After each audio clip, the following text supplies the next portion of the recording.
Syedaralon suasana haru dan khidmat menyelimuti kuburan massal korban tsunami 2004 di ujung Karang Melabuh, tepatnya kawasan Desa Sua Indrapuri, Kecamatan Johan Pahlawan, Kabupaten Aceh Barat pada Jumat 26 Desember 2025. Warga bersama sejumlah pejabat daerah tampak hadir ke lokasi untuk menziarahi makam para korban pada peringatan 21 tahun tragedi tsunami Aceh. Tak terasa bencana besar yang merenggut ratusan ribu nyawa tersebut telah berlalu lebih dari 2 dekade.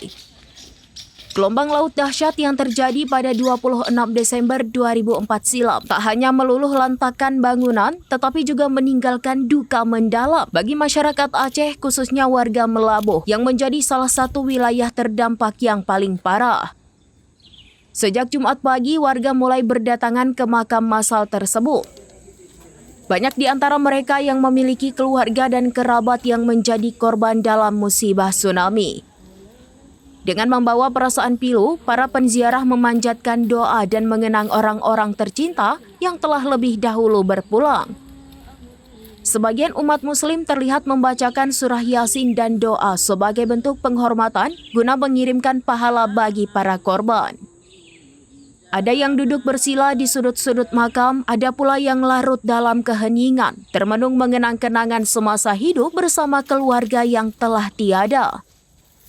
Selain warga, sejumlah pejabat daerah juga tampak hadir dalam kegiatan ziarah tersebut sebagai bentuk penghormatan dan pengingat akan pentingnya menjaga solidaritas serta kesiapsiagaan menghadapi bencana di masa mendatang. Peringatan 21 tahun tsunami Aceh ini menjadi momentum refleksi bagi masyarakat, tidak hanya untuk mengenang para korban, tetapi juga untuk memperkuat ingatan kolektif tentang dahsyatnya bencana alam dan pentingnya kewaspadaan serta mitigasi bencana demi keselamatan generasi mendatang. Dari Aceh Barat, Sa'dul Bahri, serambinews.com.